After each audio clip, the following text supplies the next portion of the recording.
experiencia laboral está en ser el responsable por parte de INECOL del proyecto de restauración ecológica de la cantera Cuatlaplan de Holcim a Pasco, que es una cementera.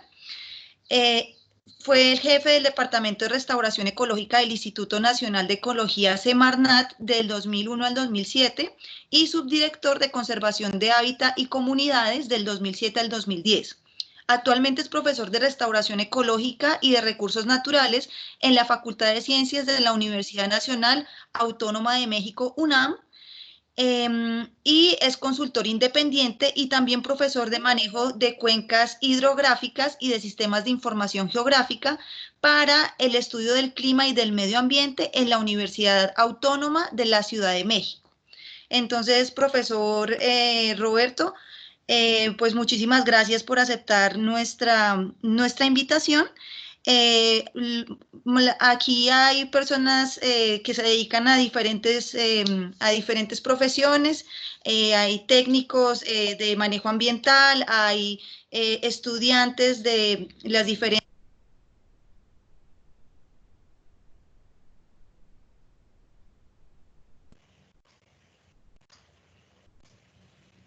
Se fue el audio, perdón. Ay, perdón, es que se está desactivando el audio. Entonces, no sé hasta dónde me escucharon, es que estoy acá con este problema acá con el audio, pero les decía que pues bienvenido, profesor Roberto, y comentarle que estamos reunidos varias personas de diferentes profesiones, que están técnicos agrícolas, técnicos ambientales, también hay estudiantes de diferentes carreras del programa de ingeniería agronómica, ingeniería ambiental, de zootecnia, y también personas que tienen emprendimientos ambientales o que se dedican en su parte laboral precisamente a estos temas ambientales. Entonces, pues bienvenido y pues gracias por compartir toda su experiencia. Les pedimos el favor, antes de empezar a todos, que las preguntas se hagan finalizando la conferencia y también, si por favor pueden mantener los micrófonos apagados. Muchísimas gracias. Muchas gracias, maestra Viviana. Por favor, me interrumpen si no se ve la presentación adecuadamente, porque a veces ahorita en México estamos igual que ustedes en contingencia y a veces no se llega a ver cuando estoy cambiando de diapositivas. Entonces, siéntanse en libertad, por favor, de avisarme para que todos puedan ver la presentación. Mucho gusto a todos. Me da gusto poder platicar con ustedes y compartirles un poco lo que hemos hecho por acá bueno, lo que he tenido experiencia, aunque hay muchos trabajos que se están haciendo acá en México, ¿no? Sobre este tema de la restauración ecológica. Espero que estén viendo mi primera diapositiva. Vamos a hablar sobre restauración ecológica. Les voy a poner dos ejemplos en ecosistemas tropicales, aunque pues igual que allá en Colombia, pues hay muchos ecosistemas, ¿no? Somos megadiversos, tanto ustedes como nosotros. Creo que ustedes nos ganan un poquito en megadiversidad. Y pues es porque tenemos muchísimos ecosistemas presentes, ¿no? Dentro del territorio. Entonces, uno de los ecosistemas que compartimos pues son los de las zonas tropicales. Quién sabe si sean las mismas composiciones de especies, pero les voy a platicar de los dos casos aquí en México, ¿no?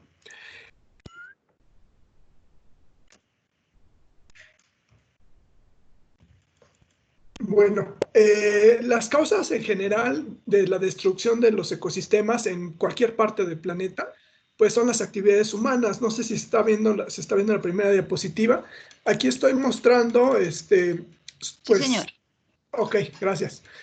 Zonas contaminadas pues por las actividades humanas, por distintas actividades industriales.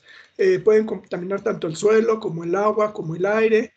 También el efecto que hay, por ejemplo, de incendios que se utilizan para clareo de algunas zonas y que se pueda sembrar o se meta ganado, o también la tala, ¿no? Es otra de los factores que destruye gran cantidad de áreas tropicales o de ecosistemas naturales. Bueno, todo esto, todas estas afectaciones, pues siempre hay que considerarlas a distintas escalas, en distintos niveles. No solamente ocurren localmente, sino que tienen efectos a niveles más grandes, como el caso de las cuencas, ¿no?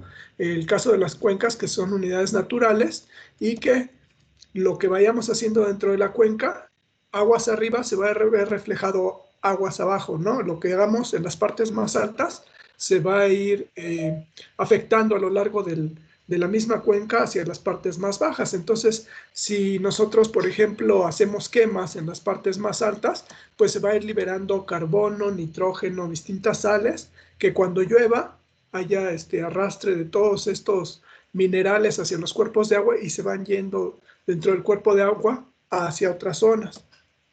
Igual si hay deforestación y hay ganadería, los sedimentos también llegan a arrastrarse hacia otras zonas más bajas, afectando otros ecosistemas o afectando también a los cuerpos de agua.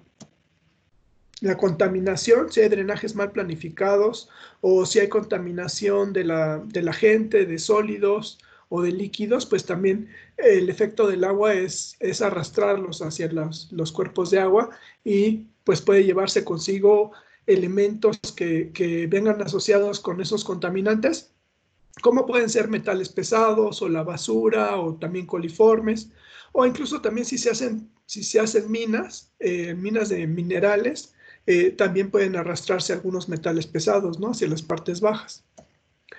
Y bueno, todo esto, como decimos, pues se va prácticamente por las venas de la tierra, que son los ríos, se va yendo hacia los cuerpos de agua donde se va acumulando y va provocando algunos efectos negativos, ¿no? Como puede ser la salinización o contaminación de los cuerpos de agua.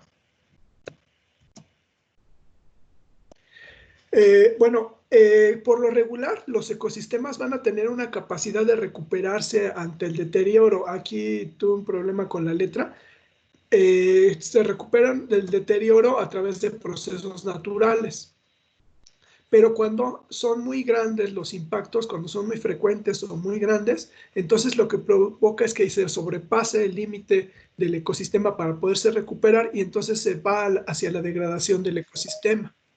Ahí vemos, por ejemplo, una zona que está deforestada, vemos árboles tirados, vemos el suelo que está expuesto, no vemos cubierta vegetal y obviamente pues ahí hay arrastre de materiales, hay arrastre de sedimentos, si hay contaminantes también se van arrastrando y como vemos en esta diapositiva se arrastran a través del paisaje y van afectando cada vez zonas más amplias, ¿no? Por ejemplo, el caso de la minería, pues es una de las actividades que tiene mayores impactos dentro del paisaje. Y aguas abajo, como podemos ver en la diapositiva, pues los impactos van siendo mayores y acumulativos. Esto lleva a que los ecosistemas vayan perdiendo esa capacidad de recuperarse ante el disturbio, ante las afectaciones. La capacidad de recuperarse le llamamos, en ecología le llamamos resiliencia, ¿no? Son ecosistemas resilientes todos los que puedan recuperarse de una afectación que la está llevando hacia el deterioro. Pero si pierden esta capacidad de recuperarse, entonces los lleva a otro estado que es la degradación. Ajá. Bueno, la degradación, pues obviamente es la pérdida de la capacidad de recuperación y pues, puede verse en distintas formas, ¿no? Puede haber afectaciones a la composición de especies, a la estructura original de la vegetación y en los procesos de los ecosistemas. Puede haber pérdida o reemplazo de la cubierta vegetal por malezas o por algunas otras especies que se conviertan en invasoras. Puede haber pérdida de la capacidad de las especies vegetales para establecerse en un lugar. O también pueden desplazarse también poblaciones de especies nativas, sean animales o vegetales, por otras especies que lleguen al sitio.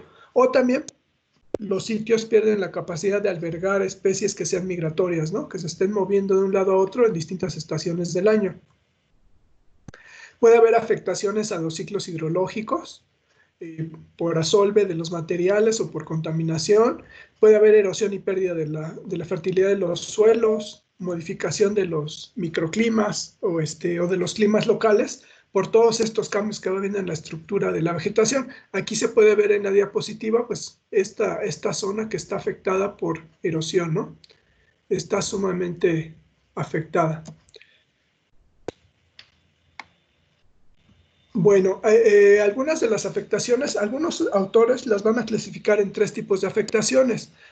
Cuando solamente se afecta la cubierta vegetal, pero quedan el resto de los componentes como el suelo, que estamos viendo aquí en la diapositiva, pues quedan todos los horizontes de suelo, ¿no? El horizonte superficial, el horizonte húmico, el horizonte A, el horizonte B, queda la estructura adecuada de los suelos y queda una cubierta vegetal quizás herbácea o de otros, de pastos, por ejemplo, pero que están protegiendo los suelos y que están permitiendo que mantenga sus funciones de descomposición, su humedad. Entonces, digamos que es una afectación que le dijéramos ligera, aunque esté perdiendo toda la vegetación, toda la cubierta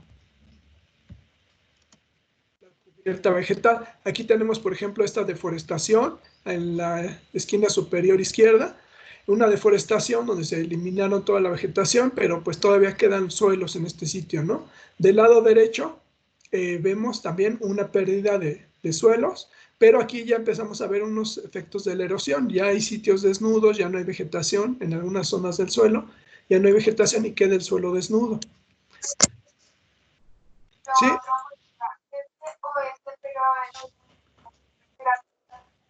¿Perdón? No, no se escuchó.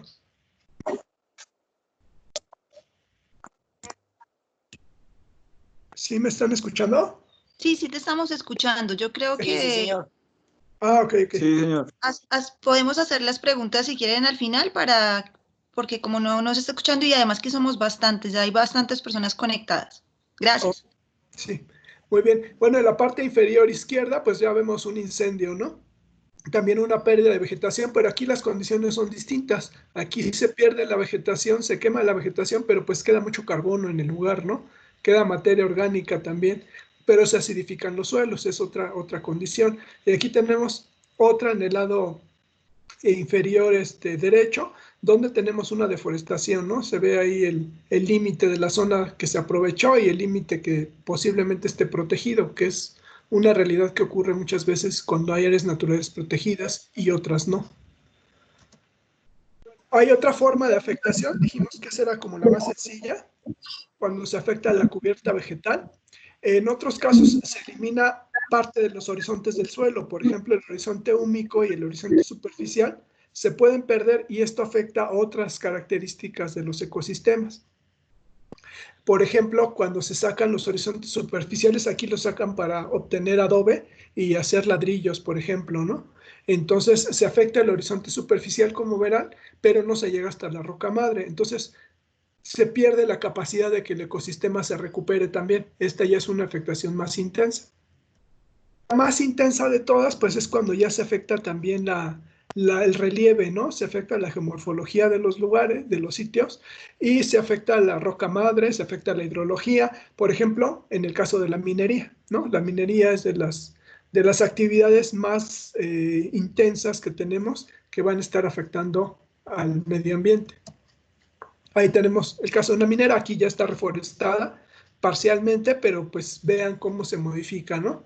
Por lo regular la minera pues corta, va sacando los materiales, va cortando y dejando taludes en el suelo, a veces muy profundos, 30 a 40 metros de profundidad o más, dependiendo de los minerales que esté obteniendo, ¿no? El tipo de material que esté obteniendo. Entonces, esta nada más es para ejemplificar. O también se sacan los materiales y se vierten en otro lugar, ¿no? Se sacan y se usan como tiraderos otras zonas de bosque y entonces se afecta como en este sitio, ¿no? Que estamos viendo es un vertedero de todos los materiales que antes fueron el suelo y que pues no le sirven en este caso, este tipo de minera, que es una minera de roca caliza.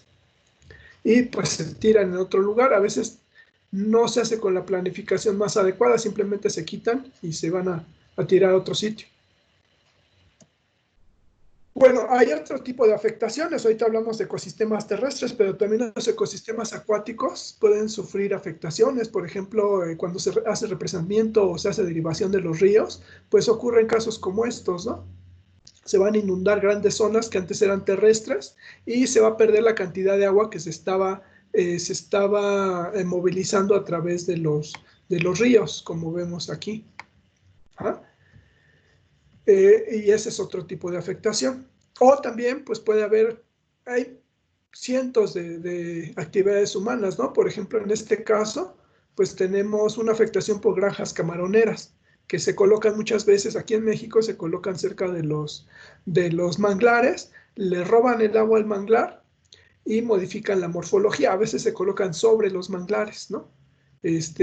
Ahora ya está un poco más regulado este cambio de uso de suelo en manglares, pero pues muchos años estuvo tirando el manglar para colocar estas granjas camaroneras, afectando con eso pues cualquier posibilidad de regeneración de los mangles. ¿Ah? Bueno, a todas estas afectaciones que les acabo de mencionar, hay procesos por los cuales se trata de revertir el daño. Entonces, estos procesos de revertir el daño se les llama genéricamente como estrategias de mitigación y que van a consistir en general en prevenir, evitar o minimizar los impactos que van ocurriendo en el ambiente. Y este autor Trewick en 99 pues va a decir que hay 4 formas principales, ¿no?, de evitar estos daños. Una es evitar que se realice una acción particular en el lugar. Otra es limitar el grado de acción, ¿no?, que la gente no entre al lugar. Y pues esa es otra forma de evitar que haya un daño. La otra es reparando, rehabilitando o restaurando el ambiente degradado, ¿no? Es distinto, son distintos términos. En algunos se van a mitigar algunos procesos del deterioro, en otros se van a recuperar algunas propiedades, como por ejemplo la fertilidad de los suelos, para volverlos productivos, o en otros se va a restaurar el ambiente degradado a un ecosistema semejante al original, como puede ser, por ejemplo, una selva o un bosque. O en otros casos, pues se maneja como la provisión de recursos sustitutos. Esto es que se den recursos que sean, que estén sustituyendo los recursos que ya se perdieron, ¿no? Por ejemplo, se pierde en un sitio bosque, una selva, un fragmento de selva, y en otro sitio distintos se restaura la selva en compensación de lo que se perdió originalmente. Eso es proveer de recursos sustitutos. Este autor, Bradshaw, es de los pioneros en la restauración ecológica y él hace una clasificación de las distintas estrategias de mitigación. Esas estrategias que les acabo de mencionar son muy variadas, ¿no? Podemos mencionar la reforestación, podemos mencionar muchas, pero él principalmente se enfoca en estas 7. Entonces, va a decir que de acuerdo a los objetivos que tenga cada estrategia de mitigación, esta va a ser qué tanto se acerque a los ecosistemas originales, ¿no? Aquí tenemos en la gráfica un ecosistema degradado, ¿no?, que es muy pobre en cuanto a estructura y en funcionalidad, o quizás no tiene nada, está completamente desnudo, ¿no?, y no tiene vegetación y solamente están los suelos erosionados. Ese sería un sitio degradado. Si las obras que se hagan para mitigar este sitio son obras que simplemente no sirven para nada, parece que contienen, pero duran una semana, un mes y de pronto se vuelve a erosionar el sitio, entonces se habla de una negligencia, ¿no?, por parte de quienes lo aplican.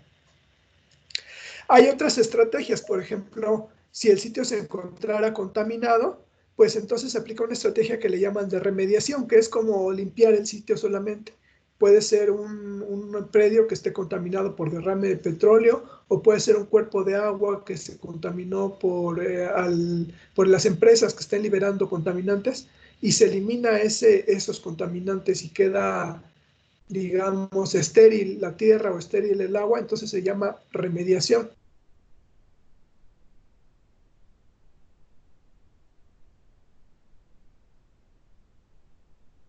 Sí, perdón. Cuando se va a recuperar parte de las características originales, características distintas a las originales del ecosistema, se habla de reclamación cuando solamente se están recuperando algunas características como la morfología o los suelos, pero no son exactamente las propiedades originales, sino propiedades distintas que puedan tener, ¿no?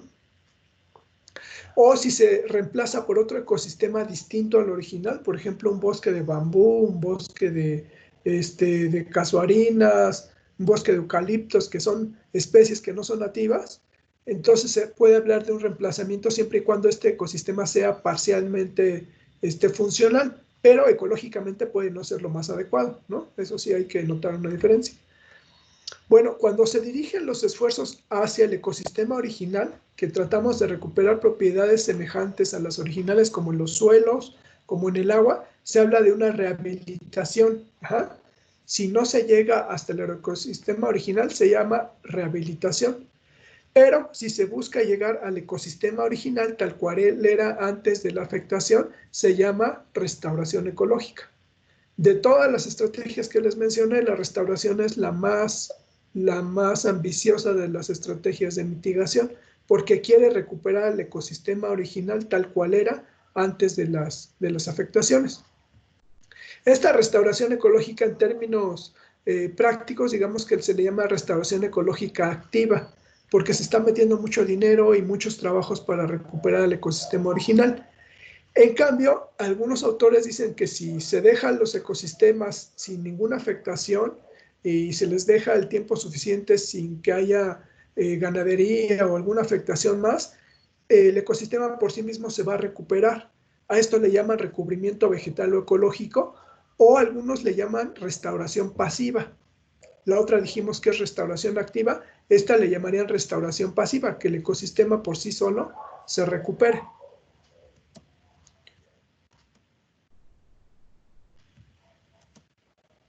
Bueno, una pregunta muy importante es si se puede recuperar la condición original. Yo les voy a hablar de la restauración ecológica, ¿no? Que es la estrategia más ambiciosa y pues es a la que me he dedicado ya a los varios años.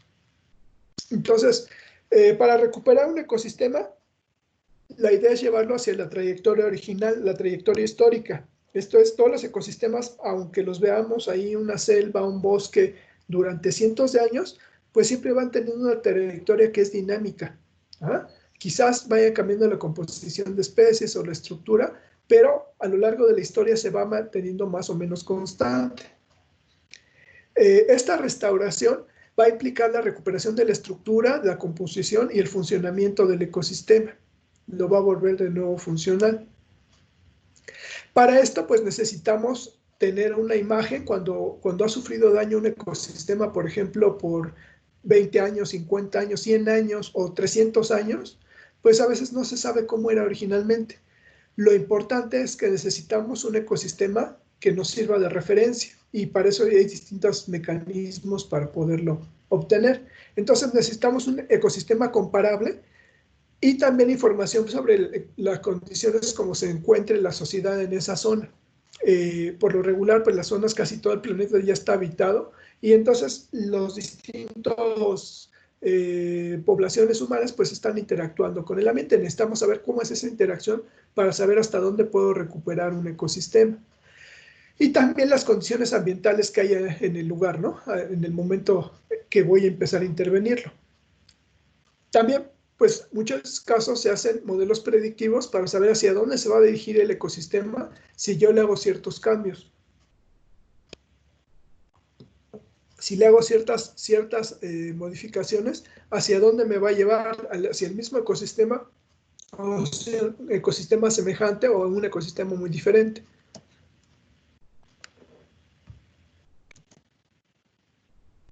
La restauración ecológica va a estar muy vinculada con los procesos naturales que se dan en los ecosistemas. Yo les dije hace ratito que los ecosistemas tienen una capacidad que le llamamos capacidad de resiliencia. Esto es de que se recuperen por sí mismos. Y esta resiliencia tiene que ver con un proceso natural que se produce en los ecosistemas cuando se cae, por ejemplo, un árbol, hay un incendio natural o un sitio empieza a quedar desnudo, como vemos aquí en la primera etapa, en el primer cuadro. Entonces se habla de un proceso que le llamamos sucesión ecológica.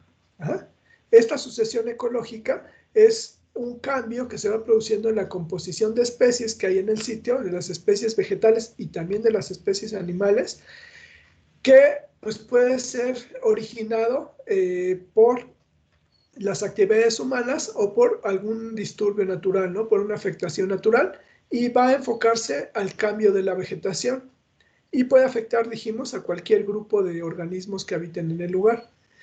En este caso, por ejemplo, en el primer caso, pues tenemos este tipo, un suelo desnudo, donde después llegan algunas plantitas herbáceas, algunas especies muy tolerantes a la sequía, falta de necesidad de luz.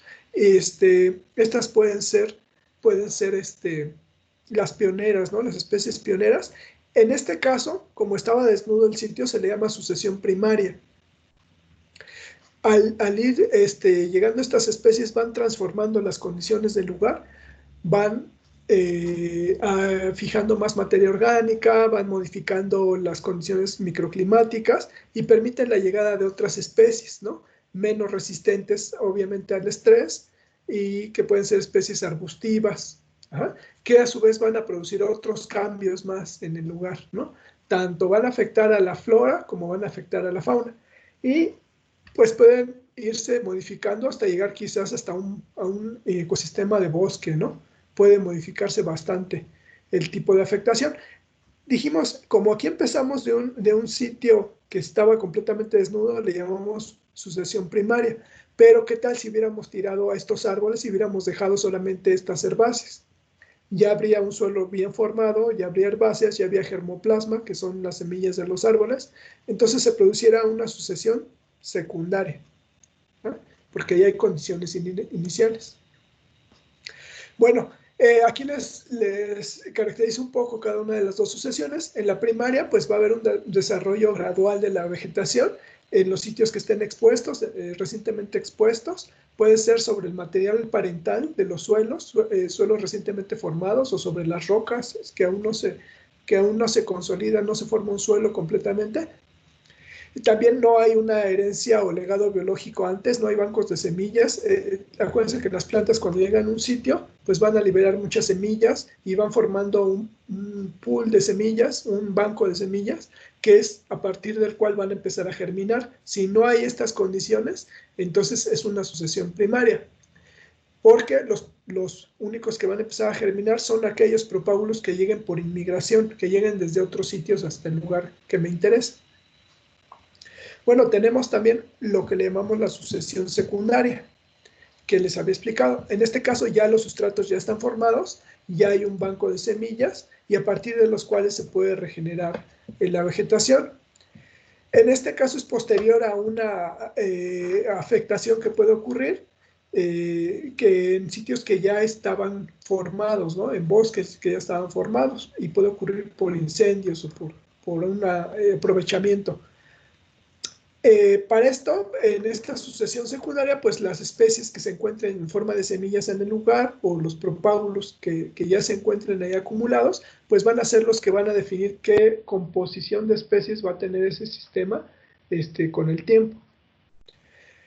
Bueno, la restauración ecológica, para aplicar esos conocimientos que va obteniendo y poder restaurar un ecosistema, pues se va a apoyar en dos disciplinas principalmente. La restauración ecológica se va a apoyar en la ecología de la restauración, que es una ciencia, podemos decir, que se está encargando de llevar a cabo una investigación para poder restaurar los ecosistemas, pero a escalas menores, ¿no? Es ensayo-error. Es ensayo-error, todavía no son estrategias definidas. Y esta se va a apoyar a su vez en la teoría ecológica, ¿no? En todo lo que ustedes pudieron haber visto, por ejemplo, en ecología, en todas las propiedades de las comunidades, la dinámica de las poblaciones, los efectos sobre el individuo, las dinámicas que hay a lo largo del ecosistema, pues esa teoría que ya existe es la base que va a tener la ecología de la restauración, pero también va a generar más conocimiento a partir de la restauración ecológica, ¿no? Entonces van a tener una interacción aquí estas tres, ¿no? La restauración ecológica, pues, va a ser la que va a estar resolviendo los problemas directamente ya en el campo, y entonces la ecología de la restauración solamente la va a sistematizar esa información. Bueno, cuando hacemos restauración ecológica, pues es importante tomar en cuenta distintos niveles. Niveles de organización de los organismos. Por ejemplo, el nivel espacial. Si estamos actuando a escalas locales, en pequeñas escalas, o en escalas más grandes, ¿no? En escalas más grandes que pueden ser, por ejemplo, las escalas de paisaje, las escalas de cuenca, a escala de ecosistema también, que pueden ser grandes áreas, grandes planicies. Son distintas las escalas. Entonces, esas características hay que tomarlas en cuenta para poder cuantificar los estudios que hagamos de restauración ecológica. Por otra parte, pues también vamos a tener una dinámica temporal, ¿no? ¿Cuál es la dinámica de los procesos? ¿Cuánto tarda en recuperarse un ecosistema si solamente se caen los árboles? ¿Cuánto tarda en recuperarse si afecta el suelo? ¿Cuánto tarda en recuperarse, si es que se recupera, si afecta la morfología, ¿no? Como por ejemplo con las mineras. Entonces, son factores muy importantes, aparte, por ejemplo, también de los mismos procesos, cuánto lleva la regeneración de una población, cómo cambia la vegetación, cómo cambia la composición de especies con el tiempo, son otras características, ¿no? Bueno, si tenemos un sitio afectado, yo en 2004, 2005 hice esta tipo, no es una guía porque no hay guías en restauración ecológica, pero más o menos trataba de dar a entender cómo podemos avanzar en la restauración cuando vamos a hacer un proyecto que queremos recuperar una zona. Entonces, en primer término ponía que pues, hay que terminar con la causa de la afectación. Ajá. Lo primero es sacar con la causa de la afectación, dependiendo del ecosistema terrestre o acuático, porque si no, cuando empecemos a restaurar, los trabajos no van a durar mucho tiempo porque el factor que está degradando va a continuar ejerciendo su efecto en la zona. Después de que ya pudimos mitigar o controlar el efecto, entonces vamos a mitigar y a revertir lo que no sea posible dentro de esa alteración que ya se produjo. Perdón. Entonces, esa es la mitigación. ¿Cómo mitigamos? Pues con cualquiera de las 7 estrategias que les mencioné inicialmente, ¿no? Claro, si queremos ir hacia una restauración ecológica, vamos a tener ciertas adaptaciones de esas estrategias para que nos permitan después restaurar. Porque algunos pueden decir, bueno, la obra de mitigación consiste en poner cemento, entonces ponemos cemento y ya mitigamos. Posiblemente sí está mitigando, pero ya no permiten que haya restauración. Entonces es importante definir bien cómo se van a aplicar estas estrategias de mitigación. Otra característica más es que hay que llevar el ecosistema a condiciones semejantes a las que presentaba en algún estadio sucesional, como los que les mencioné algunas diapositivas atrás. Si es sucesión primaria, si es sucesión secundaria, pues cómo hacia dónde lo vamos a llevar, ¿no? El ecosistema. Después, pues vamos a reincorporar elementos bióticos y elementos abióticos originales al ecosistema y pues eso es lo que vamos a tratar de utilizar para poder recuperar el sistema. Primero lo mitigamos, después lo llevamos a condiciones originales y después vamos a reintroducir germoplasma, ya sea en forma de semillas, en forma de individuos, trasplantes, o vamos a traer los propágulos, ¿no? Por ejemplo, con perchas artificiales. Y después se va a seguir un monitoreo de todos los trabajos que estemos realizando y vamos a estar modificando iterativamente, continuamente, los trabajos si fuera necesario, ¿no? Para esto necesitamos lo que les había dicho antes, un área de referencia ecológica, que es la que nos va a decir si vamos bien en el proceso de restaurar o no. Entonces, si se fijan, todos los detalles van enlazados, ¿no? Entonces vamos a modificar, vamos a comparar con el área de referencia ecológica y si no está dirigiéndose en la dirección adecuada, entonces modificamos los trabajos hasta que ya consideremos que va siendo cada vez más semejante a la referencia ecológica. Bueno, aquí nada más un ejemplo de sucesión secundaria, por ejemplo, un incendio forestal que quema algunos árboles, va dejando aquí materia orgánica, va recuperándose la vegetación arbustiva y después las poblaciones de árboles pueden recuperarse a partir de los pocos árboles que hayan sobrevivido o de nuevos propágulos que vayan llegando a este lugar. En este caso, pues les voy a platicar de un ejemplo de restauración ecológica en la selva lacandona aquí en México, de un doctor que se llama David Uterlunke, que es de Bélgica, y que se vino a hacer el doctorado acá en México, que trabaja con el doctor Samuel Levy en Necosur, trabajaba, ahora ya es independiente y trabaja para el CONACYT. Y ellos van a platicar sobre una restauración en un sitio que fue afectado por la agricultura y por ganadería. Agricultura y ganadería bajo uso convencional, que es el que ocurre aquí en México con mayor frecuencia, que es donde ya meten tractores, ya meten otro tipo de infraestructura para poder aprovechar el lugar, y entonces ya producen afectaciones más grandes en los mismos.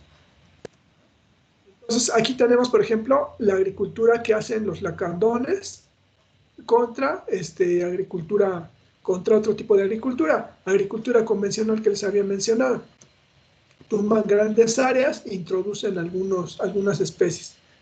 Luego tenemos acá abajo la ganadería, que es otra de las afectaciones que ocurre aquí en la selva lacandona, donde van a tirar árboles, meter pastos y meter ganado, ¿no? Y el ganado, al ser un herbívoro de gran peso, y las vacas sobre todo, van a ir modificando las condiciones del lugar, y entonces de pronto ya no permiten que lleguen las especies nativas y se establezcan, sino que ya solamente lleguen pastos o especies exóticas. Aquí tenemos que una zona, después de que es aprovechada de esa forma de la agricultura convencional o por la ganadería convencional, puede ser invadida por esta plantita que es un helecho, ¿no? Este helecho se llama Pteridium aquilinum aquí en México, o petatilla también le llaman, que es muy difícil de erradicar e invade toda la zona. Aquí ven una zona invadida. Ajá. Por petatilla. Esta es una zona experimental, entonces ellos ya hicieron una modificación, por eso ven estas plantas, que ahorita les voy a explicar qué son, pero si no hubiera este aprovechamiento, toda la zona se vería cubierta como esto que ven aquí. Bueno, en este caso ellos lo que hicieron fue asesorarse de un indígena lacandón, un indio lacandón, que se llama el señor Manuel Castellanos Chanquín, que es este señor que ven aquí. Él es lacandón de origen y vive en la Canja Chansayap, allí en la selva lacandona, y es agricultor tradicional. Bueno, Samuel Levy fue el que se acercó a este señor, a don Manuel, y pues don Manuel le dijo que él podía restaurar la selva, ¿no? Él podía recuperarla a las condiciones originales. Entonces Samuel consiguió fondos para poder realizar una investigación, y entonces probaron 3 experimentos. Uno fue zonas que estuvieran invadidas por petatilla, otra fue zona de potrero, zonas donde se metían vacas o ganado para alimentarse, y la tercera pues fue una milpa, ¿no? Una zona que estuviera abandonada después de aprovecharse para la agricultura, ¿no? Acá le llamamos milpas. Lo que hicieron, pues, antes de iniciar por ejemplo, aquí en este sitio donde había petatilla, pues se toman una foto. Esta es la petatilla para que vean la altura que tiene y la densidad que tiene la planta. Pero después empiezan a utilizar una plantita que vieron en la diapositiva anterior, que se llama chujum. ¿Ah? Es esta plantita que está aquí, junto a don Manuel, o acá, vean la que grande está, que es una planta nativa. Es una planta nativa de aquí de México. Posiblemente haya en Colombia, porque me parece que hay hasta Ecuador. Entonces yo creo que sí hay la petatilla, que se llama, ¿perdón? Se llama Ochroma piramidale. Esa es la especie, y le llaman aquí en México los lacandones chujum. Y es la madera balsa, de la que hacen modelado, cuando hacen modelaje, perdón, utilizan este tipo de madera porque es muy ligera y muy resistente. Bueno, mientras es planta, es una planta que crece muy rápido. Vean, después de 6 meses el tamaño que tiene la petatilla es mucho más alta que don Manuel. Tiene como 4 metros de altura esta planta.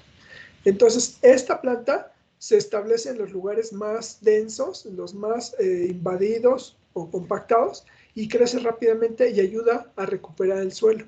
¿Ah? Aquí ven después de un año de qué tamaño está la petatilla. Aquí está David, que mide como 1,75 más o menos, y vean de qué tamaño está después de un año. Árboles de 9 metros de edad después de 9 años. Eso a veces se ve aquí con el eucalipto, pero es australiano, ¿no? Entonces, esta es una especie nativa, y vean lo que crece, nativa de esa selva. Entonces, ellas las utilizan para eliminar a las especies que sean invasoras, como el caso de la petatilla, o también para recuperar el suelo, porque al crecer tan rápido desarrolla raíces profundas, va a ir quebrando el suelo, descompactándolo, y además produce muchísima materia orgánica. Todas estas hojas que ven aquí, va a estar liberándolas y va a producir materia orgánica. Entonces, esto ayuda a que la vegetación rápidamente se recupere. ¿Ah? Y bueno, además, al ser una especie nativa, pues en este caso permite que otras especies nativas lleguen a establecerse al lugar. Les permite que más rápido se establezcan y eso es algo muy interesante de esta planta, ¿no? Es un acelerador de la regeneración de la sucesión ecológica en esta zona. En México tenemos distintas selvas, entonces no en todas las selvas actúa igual. En la lacandona sí actúa así en la croma piramidal. Y bueno, esa es una especie que se utilizó y pues realmente esa es la estrella de este caso, porque esa ayuda a recuperar suelos que están afectados por invasión biológica, por compactación después de la ganadería o por pérdida de cubierta vegetal y de nutrientes por la agricultura convencional. Tenemos otro caso, pues este es el caso de la restauración ecológica de una Menia celeberto, que es en la que participé, que les mencionó Viviana hace ratito, que es de 1995 más o menos, cuando participé en ese proyecto.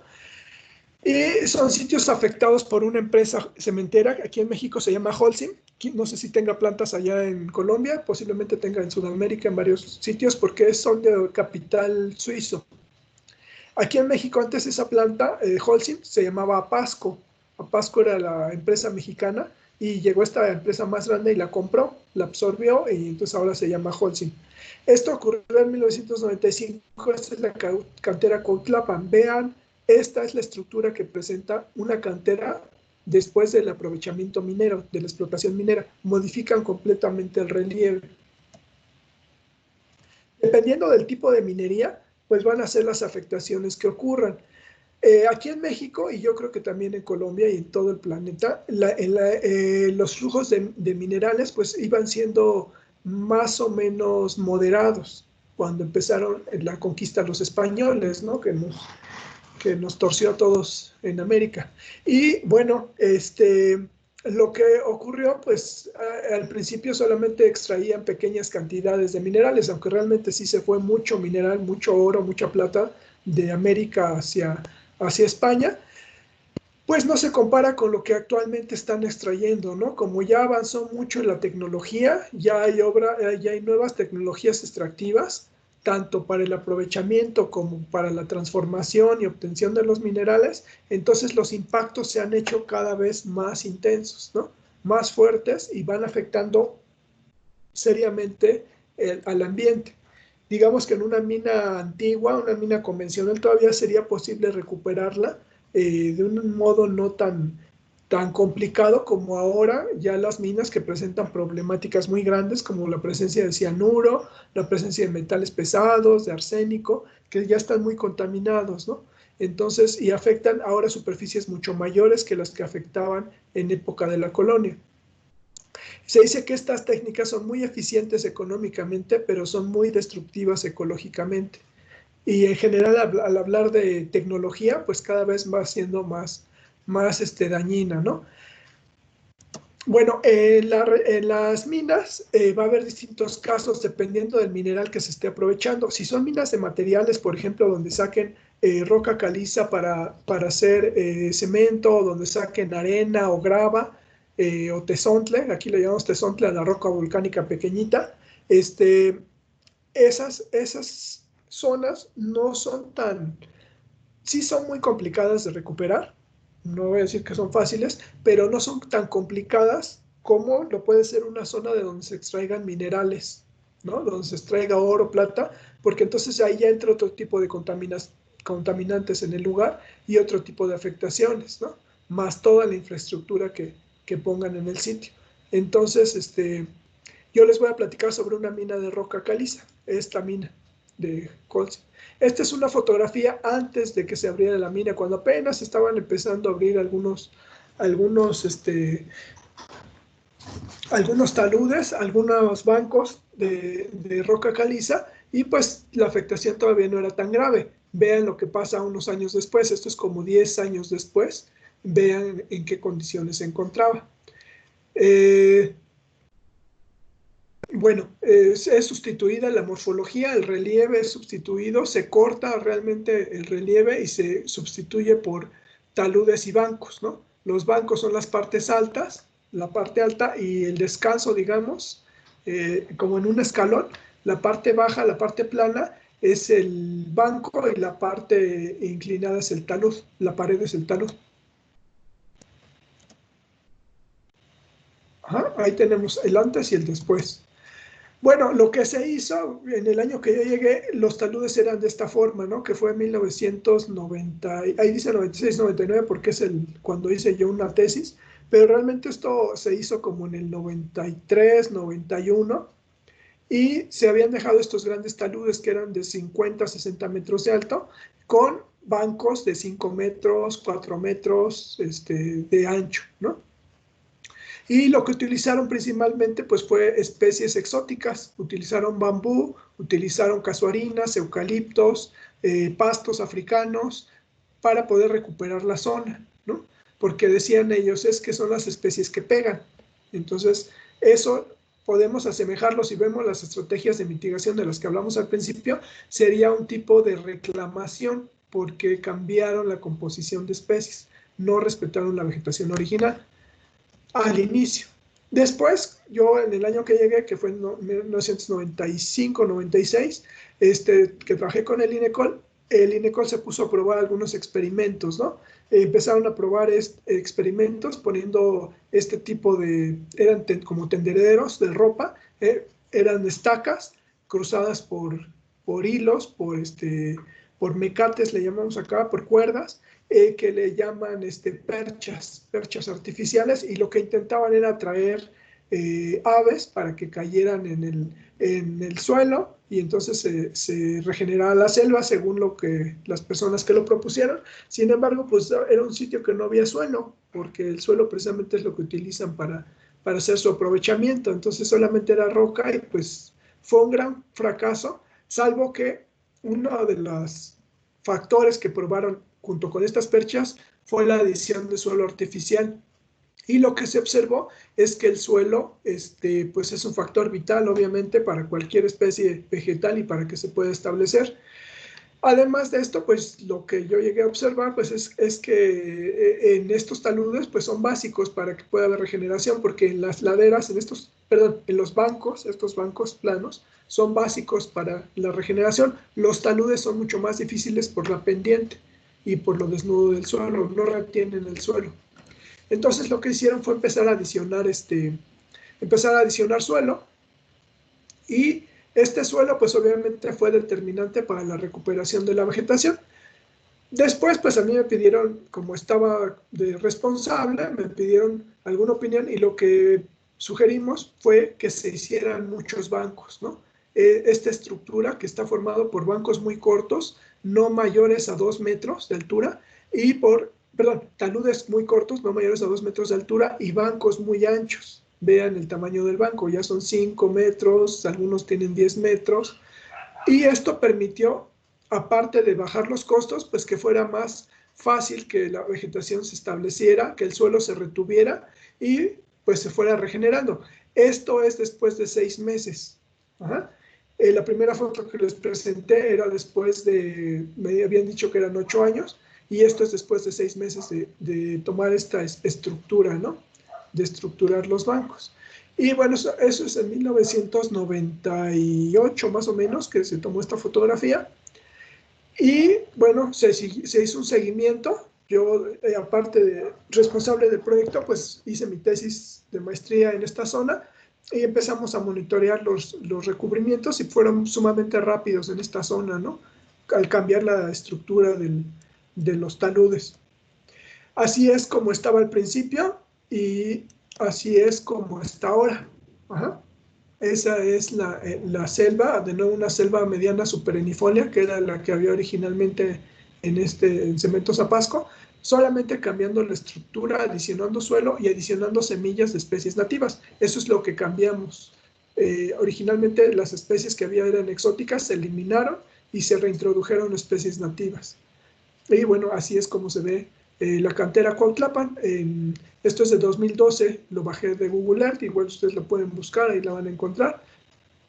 Y vean lo rápido que se regeneró. Esto fue, yo lo dejé en 99, todavía con esa cubierta que les mostré. Esto es 12 años después y vean cómo se recupera. Entonces, pues sí se pueden recuperar las minas, pero pues obviamente necesitan una inversión por parte de los empresarios para poderse recuperar. Entonces este sería el segundo caso. El otro fue en la selva alta perennifolia de la Lacandona. Este es en la selva mediana subperennifolia de la cantera Cuautlapan, cerca de Orizaba, Veracruz, en México. ¿Ah?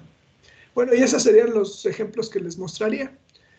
No sé si tienen alguna duda, seguramente sí. Y bueno, sí, dejamos abierto para las preguntas.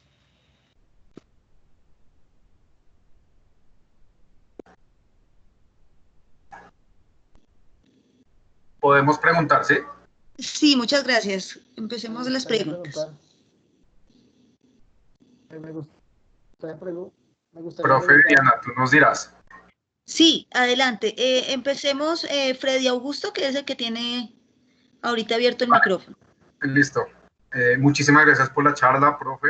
Yo le quería preguntar si nos podía explicar un poquito más por la especie pionera. Creo que es una malvada, la que, pues, ¿por qué sirvió para ser pionera? ¿Y por qué fue como el plus del proyecto? Lo que pasa es que algo que no les comenté es que los lacandones tienen un conocimiento de la ecología del lugar muy completo. Seguramente algunos pueblos de los que me ha comentado Viviana que hay allá en Colombia deben de tener también ese conocimiento ancestral de las especies que llegan primero cuando hay una perturbación. Entonces ellos ya sabían que esta especie rápidamente, si se afectaba una zona, en un año, en 5 años ya tenían una cubierta forestal rapidísima, pero es gracias al conocimiento previo del lacandón. Se hacen estudios igual aquí en México y en todas partes se hacen estudios, pero a veces llevan mucho tiempo. Aquí lo que es lo ventajoso es que los lacandones ya conocían el uso del chujum para este tipo de recuperación. Es una especie pionera, en este caso es una especie arbórea pionera. Ajá. Arbórea pionera que permite la recuperación. Hay especies arbustivas, hay especies herbáceas, hay pastos también, que llegan a veces en las partes iniciales, pero en este caso este árbol crece rápidamente y además libera muchas hojas, produce muchísima materia orgánica y eso permite que los suelos rápidamente se llenen de nutrientes. Esto crea condiciones muy favorables para que otras especies de selva rápidamente lleguen al sitio a colonizarlo y a propagarse dentro de él. Quiero preguntar. Sí. ¿Me escucha, profe? Sí, adelante. Sí, te escucho. Sí, Nelson. Bueno, muy buenas tardes para todos. Agradecerle al profe su presentación, excelente, nos da unas muy buenas ideas y unos muy buenos ejemplos. Quería hacer una pregunta un poco, digamos que compleja en cuanto a la reestructuración de la parte minera. Entendimos en la presentación que usted nos mostraba que se cambió la estructura del suelo, eso para permitir un poco la fijación del material vegetal, ¿cierto? Entonces se cambió y se quitó un poco la pendiente y Sí. se modificó la estructura en cuanto al suelo. Sí. Pero algo que usted nos decía en la presentación es que este tipo de explotación acaban específicamente con la materia orgánica y con los nutrientes del suelo.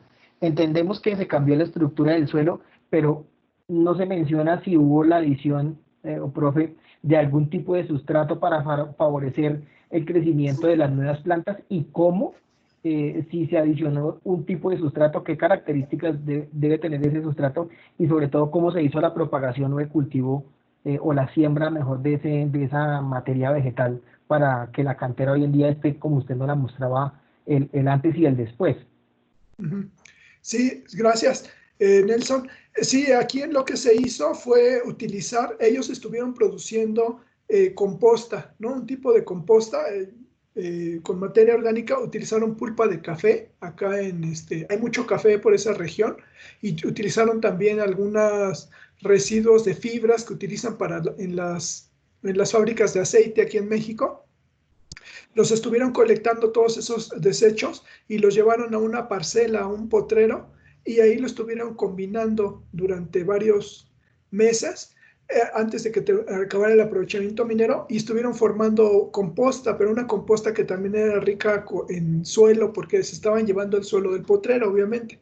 Sí están transfiriendo una parte del problema, pero a veces en estos casos hay que evaluar, porque a veces son muy profundos estos suelos, ¿no? Aquí tienen suelos de suelos arcillosos que alcanzan 10 metros de profundidad, 15 metros. Entonces, pues realmente le roban una pequeña fracción de ese suelo de 10, 15 centímetros, y esa misma se transfiere junto con la pulpa de café, con la composta, y se vierte sobre la cantera. Después de que vierten ese material, obviamente tuvo cierto diseño cada talud para que pudiera retener material y con las lluvias no se lixiviara. Después se estuvieron cosechando semillas de las áreas naturales, habían áreas naturales alrededor, se estuvieron cosechando algunas semillas de especies de vegetación secundaria, de vegetación primaria, para que se fueran a adicionar ahí en la cantera. Especies que obviamente se sabe que en la sucesión vegetal son las primeras que van a llegar, entonces se les quitaba una parte de las semillas, no todas, y después se colectaban, se almacenaban un poco de tiempo en condiciones adecuadas, algunas necesitaban refrigeración o lugares muy ventilados, y después se tiraban en el sitio y dio muy buenos resultados, como ves. Aparte de eso, esa parte no se las mencioné. Esta parte el INECOL no la ha explorado tanto, pero esta mina se encuentra en medio de zonas que están conservadas, zonas conservadas de selva. Entonces también a partir de esas zonas conservadas de selva, las aves o el viento se llevan los propágulos, y eso hace que haya un ingreso adicional de propágulos, aparte de los que ellos tiraban al voleo, o algunos llegaban a sembrar algunos arbolitos, a reproducirlos en viveros y llevarlos y trasplantarlos a este lugar. Entonces tuvo mucho aporte de propágulos esta zona, y eso le permitió recuperarse más rápidamente todavía. Esas son las... Muchísimas gracias. Sí, no hay de qué. Gracias, una pregunta. ¿Sí? Sí, Bueno, adelante. profe, usted habla de la parte de esa cantera, pues obviamente ha generado una cantidad de impactos ambientales y ha emanado, digamos, usted mencionaba la parte del arsénico, en esa parte de biorremediación. Sí. A través de ese proceso ancestral que usted muy amablemente lo retoma y lo hemos practicado nosotros también, la pregunta es, después de esa restauración que usted hizo, esa parte de aguas de escorrentía o subterráneas, ¿podemos decir que también se subsana algo eso o no hemos trabajado en ese concepto? Sí, por lo regular los arsénicos y los metales pesados se presentan en minas que son minas de minerales. Ahí es otro tema. Yo ahorita estoy tratando de entrar a un doctorado y voy a tratar ya con minas de minerales. En este caso era roca caliza y realmente no había tanto arsénico. Pero estos trabajos podrían ayudar a inmovilizar el arsénico, porque por lo regular los metaloides y los metales pesados lo que necesitan es una superficie en la cual se puedan absorber, ¿no? Se puedan adherir para evitar su movimiento. Sí. Entonces, estos podrían ayudar parcialmente, pero siempre hay una salvedad. El problema es que si los fijas a una superficie de materia orgánica o las plantas lo fijan en su contenido sin haberle quitado la toxicidad, entonces tú lo estás metiendo a la cadena trófica y se está convirtiendo en un contaminante que se va a transferir a otros organismos. Entonces lo ideal es primero hacer una remediación como las que les platicé al principio, que quitas los contaminantes o los inmovilizas, después recuperar el suelo y después ya restaurar. Ajá, en ese orden. Porque si empiezas restaurando, se van a crear otros problemas adicionales. Ok, gracias. Sí, de nada.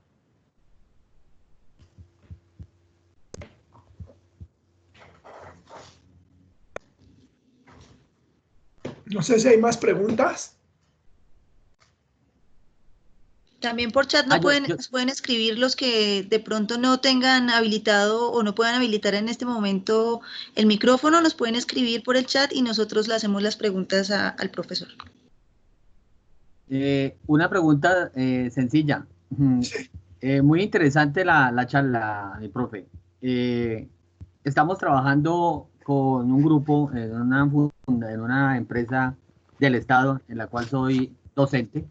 Sí. En ese orden de ideas, la pregunta es, ¿cómo hacemos para nosotros replicar esta conversación que tuvimos con ustedes, que en el caso de la formación en la que estoy ahorita, es muy pertinente?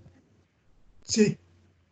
Para replicarla depende, ahora sí que lo que siempre decimos, depende mucho del caso, ¿no? Depende de qué tipo, si es minería, depende de qué tipo de mina es, depende en dónde se encuentra. O sea, ahorita se los resumí mucho, de acuerdo a cómo lo abordamos en este proyecto, pero en realidad pues hay que hacer un diagnóstico a nivel de local, hacer mapas, hacer imágenes de satélite, ver en dónde se encuentra la mina, si hay ríos, porque aquí en este caso la ventaja fue que no había ningún río, ¿no? Si no hubiéramos tenido que hacer otras obras para impedir que llegaran contaminantes o sedimentos hacia los ríos.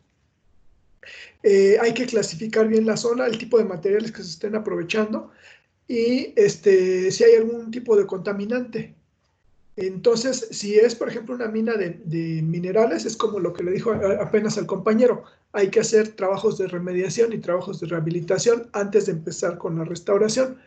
Si es una mina donde sacan materiales para la construcción, por ejemplo, o para alfarería, para producir artesanía, entonces no necesitan, no siempre necesitan hacer una remediación, puede ser que nada más rehabiliten el suelo, lo eviten procesos erosivos, eviten deslaves, modifiquen la estructura y entonces ya empiecen a restaurar el lugar. Sí es distinto. Sí, de este proyecto, pues a veces vienen a visitarlos a Holcim, van a visitarlos ahí en la planta de Orizaba, gente de distintos países, igual pueden ir a visitarlos. No, bueno, no es tan fácil, pero también podrían ir a visitarlos y a conocerlos para conocer el proyecto. Son muy amables en la planta, ¿no? Comparten mucho, porque pues saben que es un ejemplo muy, muy exitoso. Profe. Sí, Muy bien, gracias. de nada. El ejercicio de restauración Sí, que ustedes y su equipo de trabajo adelantaron se hizo con, digamos que con dinero de la sí. misma empresa.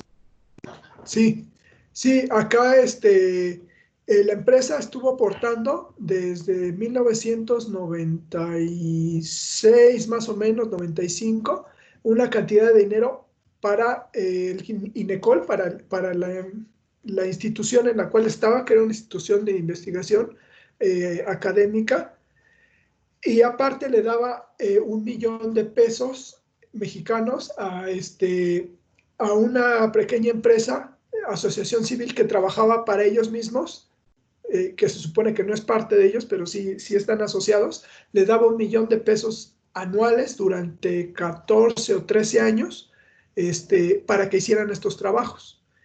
Y todo lo aportó la empresa, no pidió nada al Estado. No, si acaso le pidió al principio donaciones de árboles, pero como no había los árboles nativos, tuvo que producir la misma empresa los árboles. Entonces, invirtió cerca de 14 millones de pesos mexicanos en esta recuperación, pero pues vienen con otra mentalidad, ¿no? Son de un pueblo suizo donde los jubilados están aportando dinero para comprar esta empresa y ellos dijeron, bueno, pues hay que dejar algo, ¿no? Ya como son personas mayores, pues pensaban en el futuro de la gente y pues trataron de invertir esta cantidad de su ganancia en la recuperación del lugar. Y pues sí tuvieron muy buenos resultados.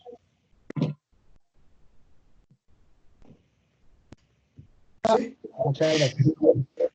sí.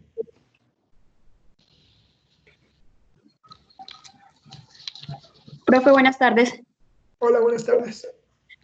Mira, le habla Joana, yo soy estudiante de agronomía de la Universidad de Cundinamarca y Sí. respecto a lo que decía el anterior participante, digamos, en este caso la empresa asumió, digamos, los costos de esa reparación, por decirlo así, de la Sí. restauración del ecosistema, pero digamos, hay algunas ONGs que estén dispuestas a invertir, digamos, para otro tipo de proyectos similares a estos, pero donde no se cuente con los recursos o donde el dueño digamos, de la entidad no disponga de esos recursos. Sí, perdón, se cortó un poco. Si no dispone de los recursos. Ay, perdón, profe, se me desactivó el micrófono. No te Sí, si no dispone de los recursos o digamos, o si no está dispuesto a poner recursos económicos para esta restauración. Hay algunas ONGs o que estén Otros medios. que estén dispuestas para esto. No sé si su merced tenga conocimiento. Sí, en México hay ONGs mexicanas que dan dinero para hacer este tipo de obras, pero pues obviamente en México estamos tan mal de medio ambiente que los recursos a veces no alcanzan, pero aquí hay hay varias ONGs, por ejemplo, Pronatura, The Nature Conservancy, que creo que es internacional, DUMAC, también es internacional, que se dedica a aves. Hay el Fondo Mexicano para la Conservación de la Naturaleza, también me parece que es independiente del gobierno. Y bueno, también hay instituciones gubernamentales que nos dan dinero, como la CONAVIO o la Semarnat, llegan a financiar este tipo de proyectos. A nivel internacional, no estoy seguro. Hay distintas fundaciones en el planeta, ¿no? Y ellos dan dinero para recuperarlo.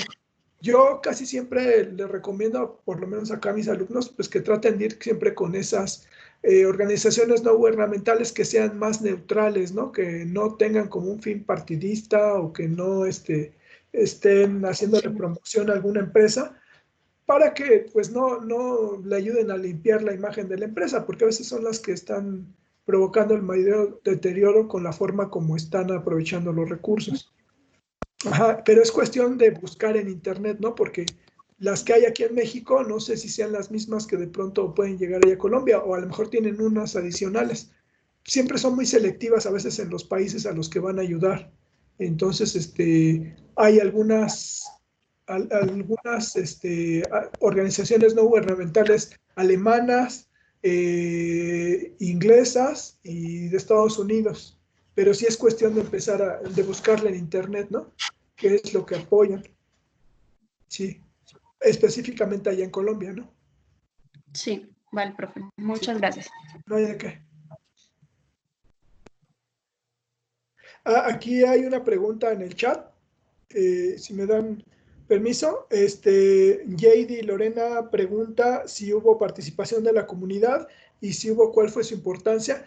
En este caso, lo que no les dije de la empresa Holcim es que las comunidades vecinas al Cerro Cuautlapan, donde se hizo la mina, fueron comunidades muy activas porque le estuvieron exigiendo a la minera que realizara la restauración cuando todavía era Pasco. Antes de que llegara Holcim, les exigían que recuperaran el cerro, metieron varias demandas ambientales y con esto, pues realmente su participación fue esencial para que la empresa, cuando llegó a ser absorbida por Holcim, cuando Pasco llegó a ser absorbida por Holcim, pues la presionaran para recuperar el ecosistema.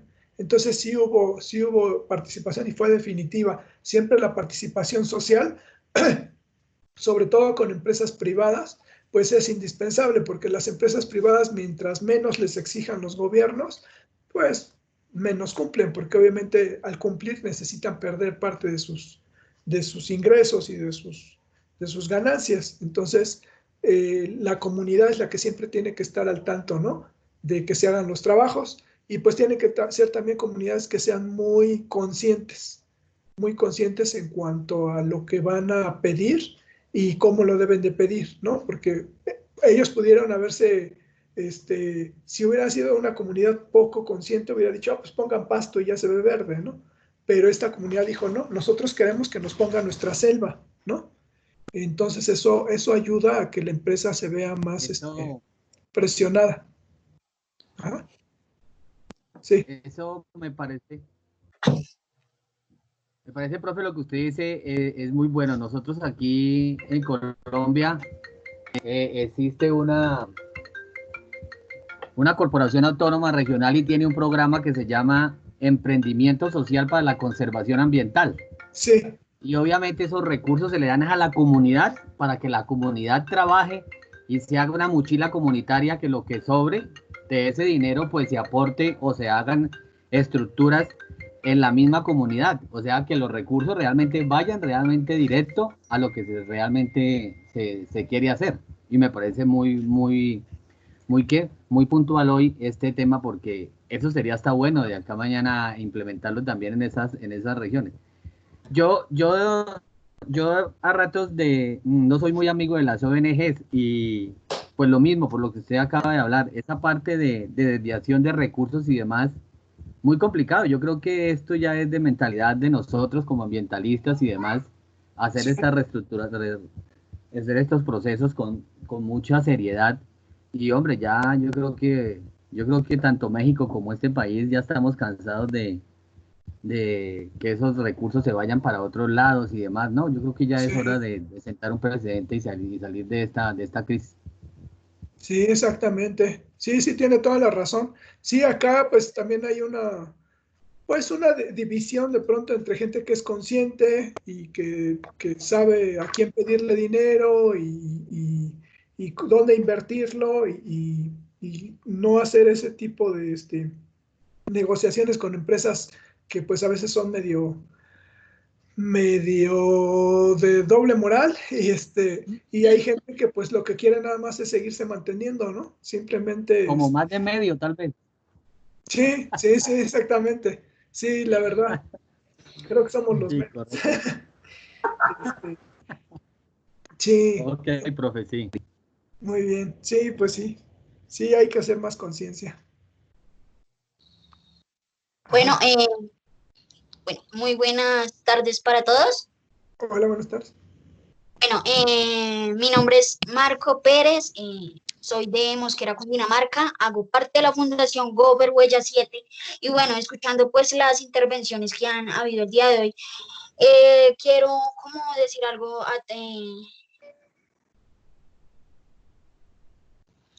Ajá. Marco, se te desactivó el micrófono. Ya, ¿se activó así ya? ¿Ya está activado?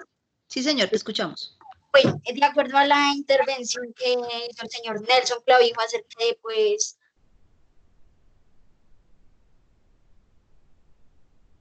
Creo que se te volvió a desactivar. Ya no te oímos.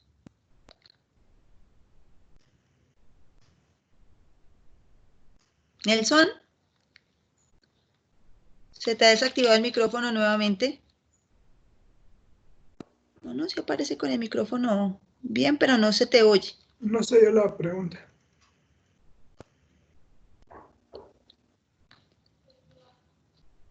Profe, ¿puedo hacer una última pregunta? Sí, Hola. Ya otra vez, Nelson, creo que ya está, ya se escucha. ¿Sí se escucha?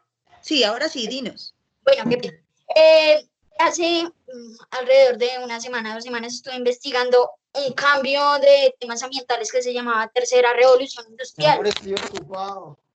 el cual trataba, bueno,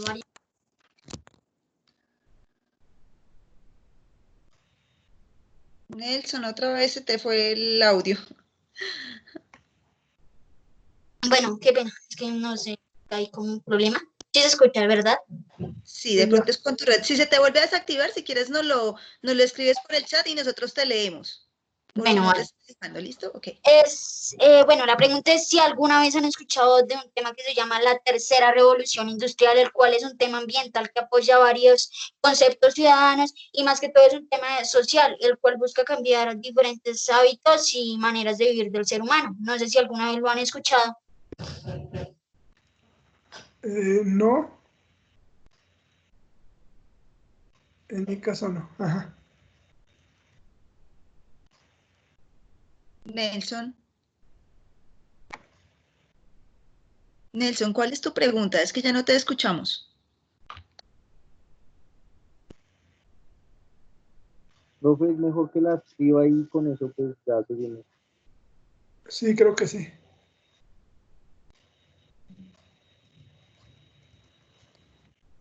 Sí, qué pena, es que no lo estoy pudiendo activar. Nelson, creo que tenías una pregunta, si quieres, adelante, mientras... Nelson Clavijo. O no sé si era Juan Camilo. No, Nelson Usaquén. Nelson Usaquén. ¿Sí? Adelante, sí. Profe, quería preguntarle si usted de pronto conoce alguna método, pues ¿Metodología de qué, perdón?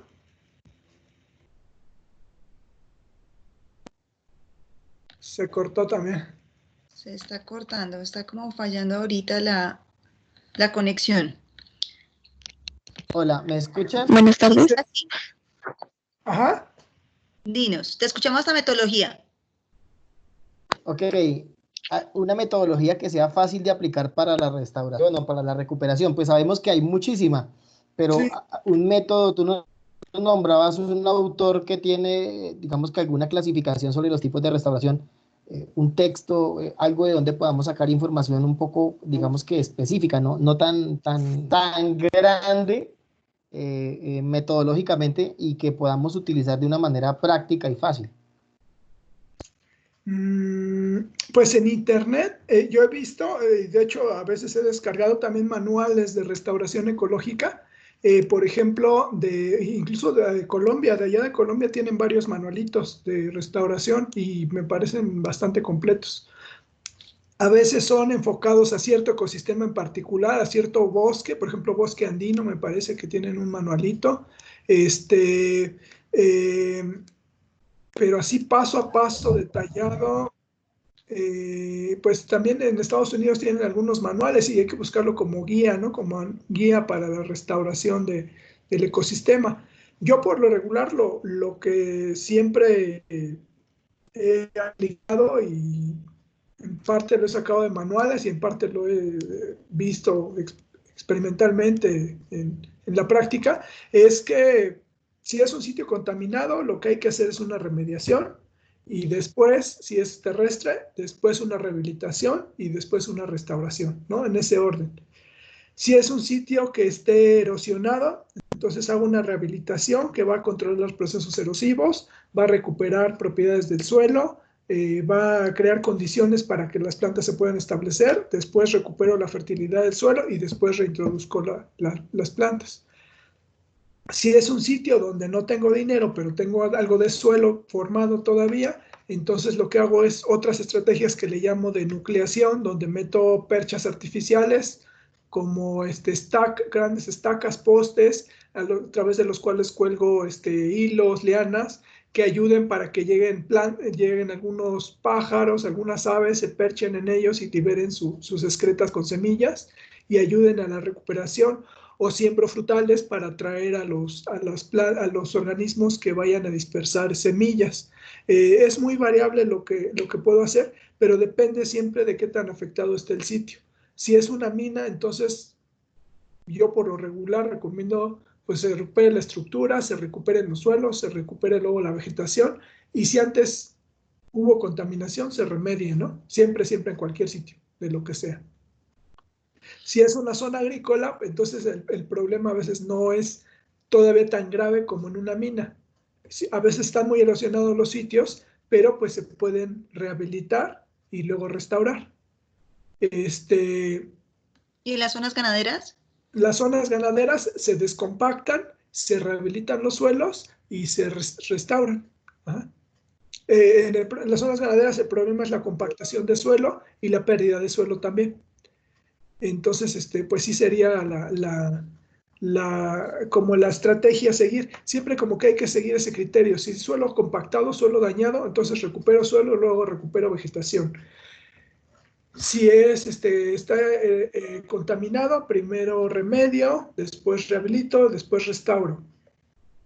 Es como otra parte, pero siempre con los dos enfoques, ¿no? Con un enfoque local y con un enfoque de paisaje, que es lo que les decía al principio, ¿no?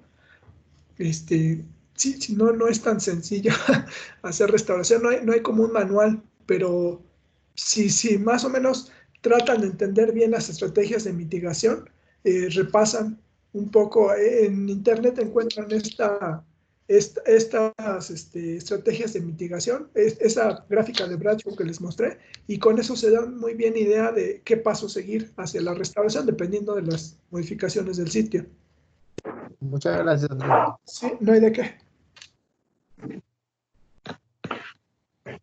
Ajá. ¿Tenemos otras preguntas? Sí, buenas tardes. Buenas tardes. Bueno, mi nombre es Lady Prieto, soy Ajá. de Mosquera, Sí. hago parte de la Fundación Gofer Huella 7 y pues mira, o sea, Natalia, fíjate que se te desactivó el micrófono. qué pena. Sí. La restauración es totalmente, o sea, al 100%, y en cuanto, o sea, cuánto tiempo necesita y con qué rigor necesita estar como monitoreada para tener una restauración completa. Ajá. ¿Sí? ¿Sí es todo? Ajá. Ok. Lo que siempre le digo a mis alumnos, con esas preguntas es que depende, ¿no? Depende qué tan modificado esté el sitio, depende, en muchos casos también, qué tipo de ecosistema era originalmente. Acá, por ejemplo, si está en una zona muy desértica, muy seca, pues va a tardar más tiempo que en una zona que tenga muchísima humedad y muchísimos nutrientes. Si está dañado el suelo, pues va a tardar más tiempo que una zona que tiene el suelo. Si es una zona que solamente se afectó la vegetación, puede tardar unos 5, 6, 8 años, ¿no? Si es una zona donde se afectó el suelo, entonces puede tardar quizás unos 12, 15 años teniendo los recursos apropiados y las condiciones climáticas apropiadas.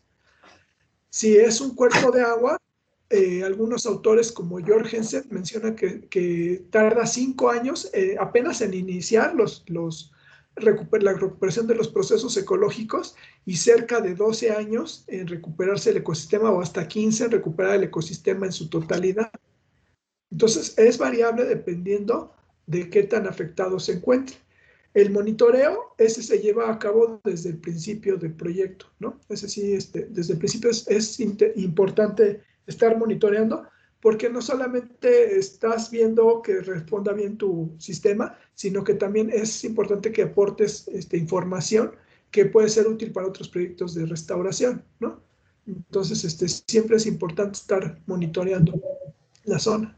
¿Ah? Digamos, desde para hacer una restauración, o sea, más o menos con cuánto presupuesto se tiene que contar. Depende de la superficie que quieras recuperar, depende de los trabajos que quieras hacer. Por ejemplo, un sitio contaminado, una remediación aquí en México, pues te debe de andar costando como unos 60, 80 mil pesos mexicanos. Esa es la remediación. Luego la rehabilitación, pues otros 40 mil pesos en una hectárea, suponiendo, ¿no? Una hectárea.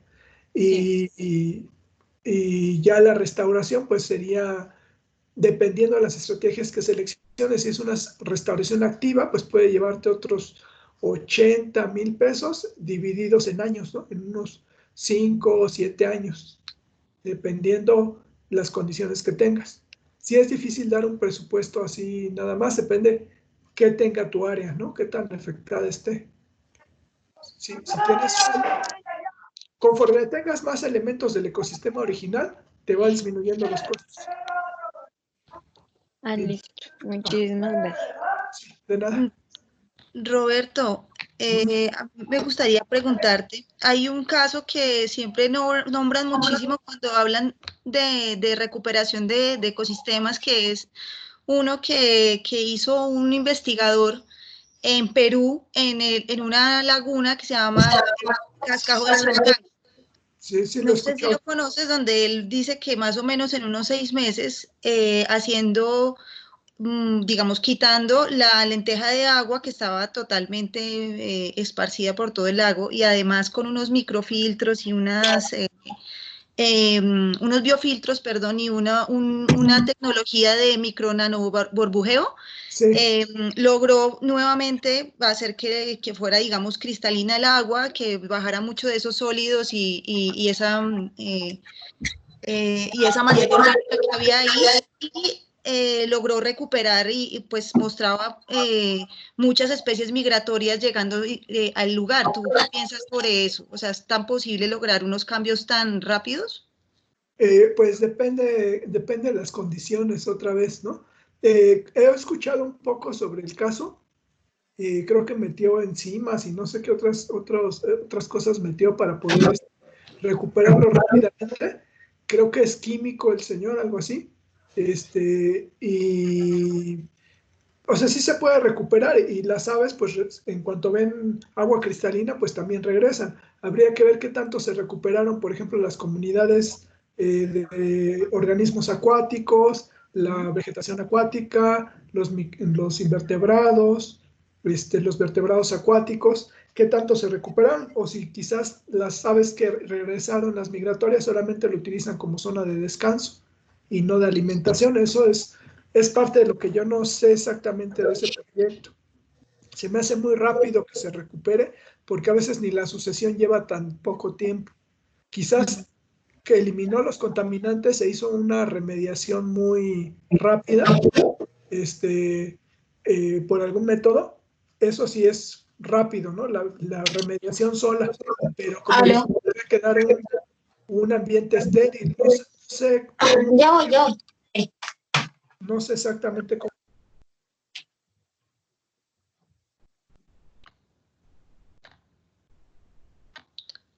Roberto, no se te está escuchando. Creo que se te desactivó el micrófono. Se te desactivó el micrófono. Revisa ahí en el micrófono, creo que lo tienes desactivado. Ahora sí, ya. Sí, sí, te decía que depende mucho las condiciones originales del lugar. Sí, eso sí lo escuchamos. Hacer una remediación, por ejemplo, si es nada más quitar los contaminantes y de que nuevamente el agua se vea transparente, sí puede ser muy rápido, puede ser 1 mes, puede ser 2 meses, ¿no? Y teniendo los recursos y la tecnología adecuada, pues sí lo puedes recuperar, solamente para quitarle los contaminantes.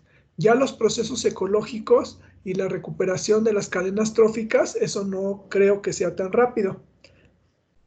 No conozco bien los resultados del proyecto. Verlo transparente, pues sí, ya visualmente es un impacto muy grande, pero habría que ver cómo están funcionando los ecosistemas y las comunidades bióticas dentro del cuerpo de agua. Sería importante verlo para poder dar una mejor apreciación del proyecto. Muy bien. Ajá. Muchas gracias. ¿Alguien más? Hola, buenas tardes. Buenas tardes. Adelante con su pregunta. ¿Cómo están? Mi nombre es Daniel Osorio. Yo trabajo en la alcaldía de Mosquera en el área de ecosistemas estratégicos y he tenido algunos acercamientos con el tema de restauración. Sí.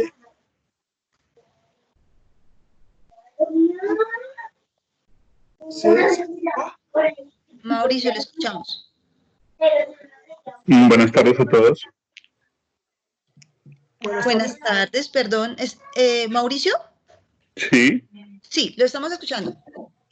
Mira, yo quería preguntarte puntualmente, cuando se hace una biorremediación en suelos que han sido afectados con hidrocarburos, sí, ¿qué producto nos puedes recomendar o qué procedimiento es como el más adecuado para recuperar este tipo de suelos? Pues directamente no he hecho realmente biorremediaciones, si te soy sincero. Tocamos el tema muchas veces en el curso, pero no he hecho una biorremediación como tal. Por lo regular, pues sé que utilizan algunas enzimas. Alguna vez tuve contacto con una investigadora del Instituto de Ingeniería de aquí de la UNAM y ella hacía biorremediación, con las bacterias, a partir de las bacterias que van llegando, como son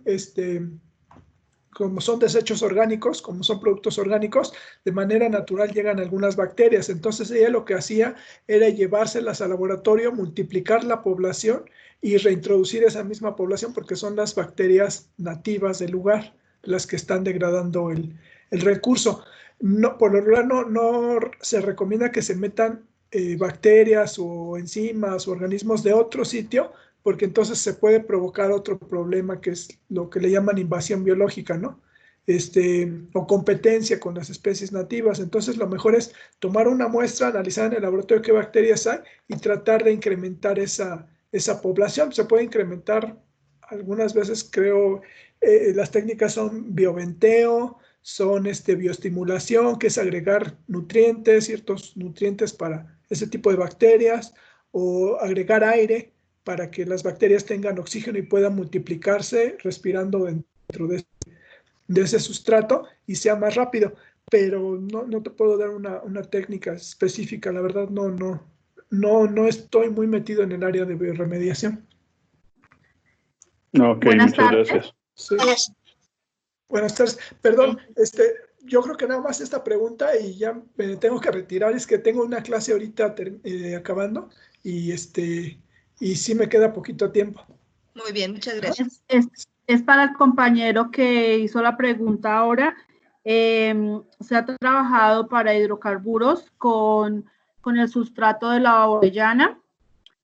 Ahora estamos haciendo algunos ensayos con la malta de la cerveza, pero con que se ha funcionado es con el sustrato de la orellana. Bien, vale. Bueno, muchísimas gracias por compartir. Roberto, muchísimas gracias por por todo lo que nos estás compartiendo. De verdad que para nosotros es bien importante. Y pues muchísimas gracias a todos por participar entonces de este espacio. Esperamos que podamos tener otros espacios con otros investigadores, profesores que estén trabajando en las áreas y que podamos seguir entonces compartiendo nuestras experiencias de lo que cada quien también está haciendo desde los lugares donde está trabajando. Muchísimas gracias a todos. Roberto, muchas gracias. Gracias. Saludos a México. Saludos Gracias. a todos por allá. Igualmente. Gracias. Muchas gracias. Gracias. Muchas gracias. Buenas tardes. Muchas Muchas gracias. Buenas tardes a todos. Que les vaya muy bien. Gracias, feliz tarde, profe. Gracias, igualmente. Gracias. Que estén muy bien. Hasta luego.